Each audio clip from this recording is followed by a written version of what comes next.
ఈ సృష్టిలో జీవం పుట్టడం, జీవించడం, అంతరించడం ఇవన్నీ కూడా పూర్వజన్మ కర్మఫలం అని నమ్ముతూ ఉంటారు.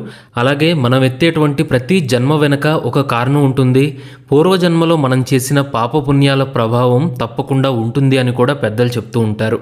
అలా ప్రతి ప్రాణి జన్మించడానికి, తమ కర్తవ్యాన్ని నిర్వహిస్తూ జీవించడానికి, చివరికి జీవితాన్ని చాలించి మరణించడానికి మూలకారకులు మనకు తెలిసినటువంటి త్రిమూర్తులు. ఇక్కడ మనం ఒక జీవి గురించి మాట్లాడుకునేటప్పుడు అసలు ఈ సృష్టిని నడిపిస్తున్నటువంటి ఈ ముగ్గురు ఎలా పుట్టారు, వీరి గురించి ఆసక్తికరమైన విషయాల గురించి తెలుసుకోవాలి అనే కుతూహలం కలగడం కూడా సహజమే. ఈ త్రిమూర్తుల పుట్టుక గొప్ప రహస్యం అనే చెప్పాలి. అనేక పురాణాలు బ్రహ్మదేవుడు మరియు విష్ణువు ఇద్దరూ కూడా ఆ మహాశివుడి నుండి జన్మించారు అని విశ్వసిస్తారు. దాన్ని రుజువు చేయడానికి సరైన ఆధారాలేమీ లేవు. అయితే ఈ అయోమయం వల్ల మనందరి ముందు మరో ప్రశ్న కూడా ఉద్భవిస్తుంది. అదే ఆ మహాశివుడు ఎలా పుట్టాడు అనేది. దీనికి సమాధానంగానే ఈ వీడియోలో మనం ఈ సృష్టి విధ్వంసకుడైనటువంటి పరమేశ్వరుడి పుట్టుక గురించి, ఆయనకుండే ప్రాముఖ్యత గురించి కొన్ని ఇంట్రెస్టింగ్ ఫ్యాక్ట్స్ని తెలుసుకుందాం.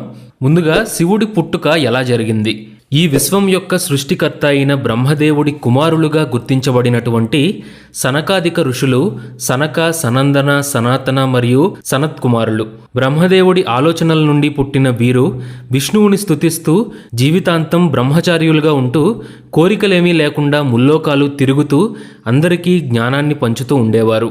వీరిలో సనత్కుమారుడు ఇంకా బ్రహ్మదేవుడి కుమారుడైనటువంటి నారదుడు ఒకసారి బ్రహ్మదేవుడితో ఉనికి యొక్క స్వభావాన్ని గురించి చర్చిస్తున్నారు. ఆ సమయంలో దేవతల్లో ఎవరు గొప్ప అనే చర్చ వస్తుంది. ఆ విషయాన్ని వారు బ్రహ్మదేవుని అడుగుతారు. అప్పుడు బ్రహ్మదేవుడు అహంకారంతో తానే గొప్పవాణ్ణని చెప్తాడు. అయితే నారదుడు మరియు సనత్కుమారుడు దానికి ఒప్పుకోలేదు. అప్పుడు బ్రహ్మదేవుడు వారికి తన శక్తిని చూపించాలి అనుకుంటాడు. వెంటనే ఒక అందమైన తామర పువ్వును సృష్టించి దాన్ని విశ్వసముద్ర ఉపరితలం మీద ఉంచి బ్రహ్మదేవుడు వారిద్దరినీ ఆ పుష్పం యొక్క ప్రారంభం మరియు ముగింపును కనుక్కోమని చెప్తాడు. అయితే అప్పుడు వీళ్ళిద్దరూ ఎంత దూరం వెళ్ళినా కూడా ఆ పుష్పం యొక్క ప్రారంభం కానీ ముగింపు కానీ దొరకలేదు. వారు బ్రహ్మదేవుడి వద్దకు తిరిగొచ్చి తాము విఫలమయ్యాము అని చెప్తారు. బ్రహ్మదేవుడు కూడా ఆ పుష్పం ప్రారంభం కానీ ముగింపు కానీ కనుగొనలేకపోతాడు.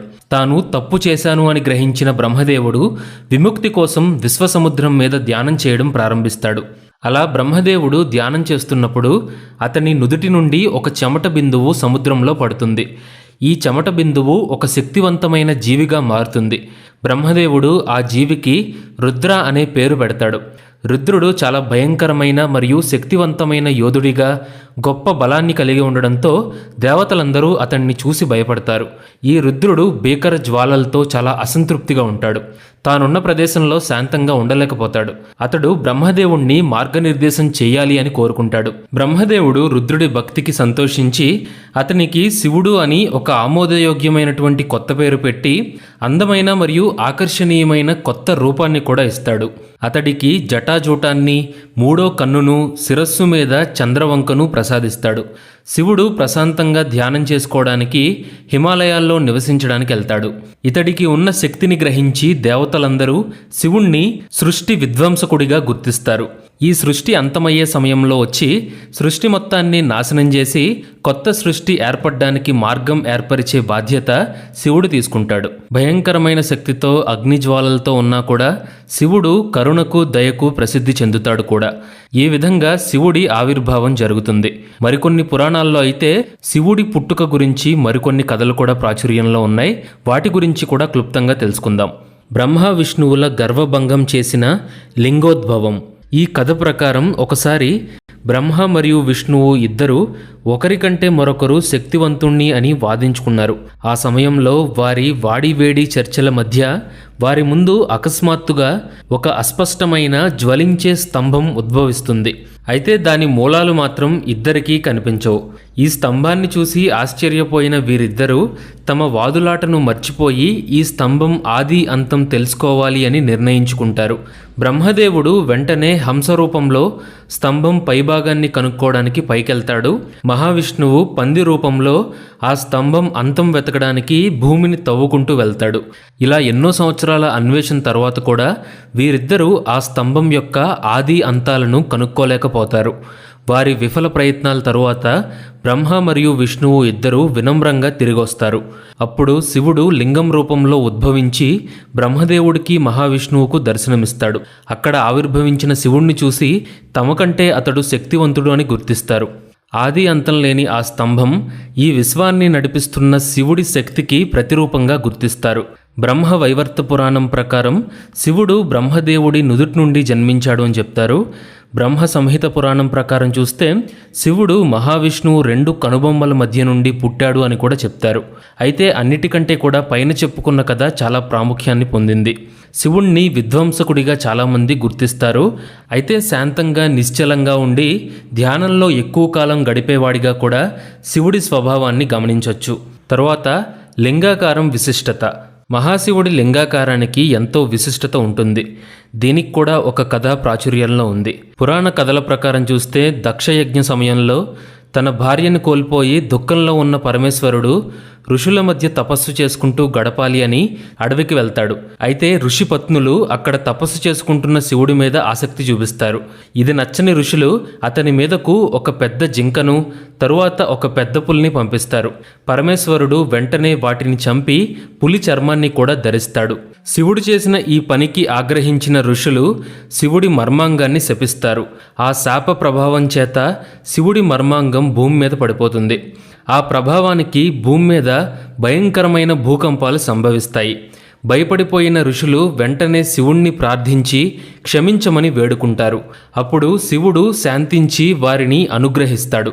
అయితే ఎప్పటికీ తన మర్మాంగాన్ని పోలినటువంటి లింగాకారంలోనే పూజించమని ఆదేశిస్తాడు. ఈ విధంగా పరమేశ్వరుడి లింగాకారం త్రిలోక్య పూజనీయమైంది అని పురాణాల్లో చెప్పబడింది. అందుకే మహాశివుడు దేవాలయాల్లో లింగాకారంలోనే దర్శనమిస్తాడు అని కూడా చెప్తారు. ఇక తరువాత శివుడి గురించి కొన్ని ఆశ్చర్యకరమైన విషయాలను ఇప్పుడు తెలుసుకుందాం. కూర్మ పురాణం ప్రకారం చూస్తే పరమేశ్వరుడు మొత్తం 28 అవతారాలని ఎత్తాడు అని చెప్పవచ్చు. అయితే శివపురాణం ప్రకారం మాత్రం ఇవి మొత్తం 19 అవతారాలు. వీరభద్రుడు ఇంకా రుద్రకాళి అవతారాలు శివుడి జటాజోట నుండి ఉద్భవించినటువంటి అవతారాలు. శివుని యొక్క అత్యంత శక్తివంతమైన అవతారాల్లో ముఖ్యమైంది హనుమంతుడి అవతారం. మాతా అంజని మరియు కేసరులకు శివుడే హనుమంతుడిగా జన్మించాడు అని కొన్ని పురాణాల్లో చెప్పబడింది. అలాగే మహాభారతంలో మనకు తెలిసినటువంటి అశ్వత్థామ కూడా శివుడి అవతారమే అని చెప్తారు. అలాగే శివుడి పిప్లాద అవతారం దధీచి ఋషికి అతని భార్య స్పర్శకు కలిగింది. అయితే అతను పుట్టిన తరువాత తన తల్లిదండ్రుల్ని కోల్పోయి తన అత్త అయినటువంటి దధీమతి వద్ద పెరుగుతాడు. పెద్దయిన తరువాత తన తండ్రికి ఇబ్బందులు కలగడానికి కారణం శనిదేవుడు అని తెలుసుకుని అతన్ని శపిస్తాడు. ఈ శాపం ప్రభావంతో శనిదేవుడు దేవలోకం నుండి పడిపోతాడు. ఆ తరువాత దేవతలందరూ జోక్యం చేసుకుని శివుణ్ణి శాంతింపజేస్తారు. అప్పుడు పిప్లాద అవతారంలో ఉన్న శివుడు శనిదేవుణ్ణి క్షమిస్తాడు. అయితే 16 సంవత్సరాల కంటే తక్కువ వయసు ఉండే వారి మీద శని దోషం ఉండకూడదు అని ఆదేశిస్తాడు. ఈ విధంగా శనిదేవుడి మీద శివుడు ఆధిపత్యాన్ని కలిగి ఉంటాడు. అందుకే శని దోషం ఉన్నవారు శివుణ్ణి కూడా భక్తితో పూజిస్తారు. అలాగే హిరణ్యకశిపుడు అనే రాక్షసుణ్ణి సంహరించిన తరువాత నరసింహావతారంలో ఉన్న మహావిష్ణువుని శాంతింపజేయడానికి శివుడు సరభ అనే అవతారం ఎత్తాడు అని కూడా చెప్తారు. శివుడి అనేక అవతారాల్లో ఇదే చాలా శక్తివంతమైన ఇంకా భీకరమైన అవతారం అంటారు. ఈ సరభావతారంలో పరమేశ్వరుడు కొంత సింహంలా మరికొంత పక్షిలా కనిపించే జీవిగా ఉద్భవిస్తాడు. కొన్ని కథల్లో ఈ సరభావతారానికి 8 కాళ్ళు ఉంటాయి అని కూడా చెప్తారు. అలాగే ఒక కథ ప్రకారం గంగాదేవిని విష్ణుమూర్తి శివుడికిచ్చాడు అని చెప్తారు. గంగ భూమి మీద పడే సమయంలో జరిగే వినాశనాన్ని ఆపడానికి శివుడు ఆమెను తన జటాజూటంలో పట్టి ఉంచి అక్కడి నుండి భూమి మీదకు వదిలాడు అని కూడా చెప్తారు. లోకంలోని గోవులన్నిటికీ అసలు తల్లి అయినటువంటి సురభి ఒకసారి లెక్కలేనన్ని తెల్లని ఆవులకు జన్మనివ్వడం ప్రారంభించింది. ఈ ఆవులన్నిటి నుండి వచ్చే పాలు హిమాలయాల్లో ఉన్న శివుని ప్రదేశాన్ని ముంచేసి అతని ధ్యానానికి ఆటంకాన్ని కలిగిస్తాయి. కోపంతో శివుడు తన 3వ కన్ను నుండి వచ్చిన అగ్నితో గోవుల్ని దహిస్తాడు. దీంతో గోవుల చర్మం గోధుమ రంగులోకి మారిపోతుంది. అయినా కూడా శివుడు శాంతించకపోవడంతో అతన్ని ప్రసన్నం చేసుకోవడం కోసం దేవతలందరూ సురభి కశ్యపుల కుమారుడైనటువంటి నందిని ఆయనకు కానుగ్గా సమర్పిస్తారు. దీంతో శాంతించిన శివుడు నందిని తన వాహనంగా చేసుకుంటాడు. అలాగే ఇంకో ఇంట్రెస్టింగ్ ఫ్యాక్ట్ ఏంటంటే శివుడి మెడలో మనందరికీ కనిపించే కపాలం బ్రహ్మదేవుడి 5వ తల అని పురాణాల్లో చెప్తారు. బ్రహ్మదేవుడు తన కుమార్తె అయిన సంధ్యను కోరుకున్నందుకు శిక్షగా పరమేశ్వరుడు బ్రహ్మదేవుడి ఒక తలను నరికి దాన్ని తన మెడలో ధరించాడు అని చెప్తారు. శివుడు చేసే తాండవ నృత్యం ఒక పెద్ద అగ్ని వలయంలో కనిపిస్తుంది. ఇది కాలం యొక్క అంతులేని చక్రాన్ని సూచిస్తుంది అని పెద్దలు చెప్తూ ఉంటారు. అలాగే శివుడి నుండి ఉద్భవించే అగ్ని విశ్వాన్ని నాశనం చేసే దివ్యమైన అగ్నికి ప్రతీకగా చూస్తారు. అలాగే ఆయన చేతిలో ఉండే ఢమరుకాన్ని సృష్టి సంభవించే సమయంలో వచ్చే శబ్దాలుగా పరిగణిస్తారు. ఇక శివుడి ఒక చేయి శాంతింపజేసే అభయముద్ర సంజ్ఞం చూపిస్తుంది. మరొక చేయి మోక్షానికి చిహ్నంగా ఉండే ఆయన ఎడమ పాదం వైపు చూపిస్తుంది. మీరు గమనించుంటే కొన్ని శివుడి ఫోటోల్లో ఆయన కాలి కింద ఒక మనిషి ఉంటాడు. అతను భ్రాంతిని సూచిస్తూ సత్యానికి దూరంగా మనుషుల్ని నడిపించే మరగుజ్జు మూర్తి అయినటువంటి అపస్మర పురుషుడని చెప్తారు. ఇది భ్రాంతిని తొలగించే సృష్టి కార్యాన్ని సూచిస్తుంది.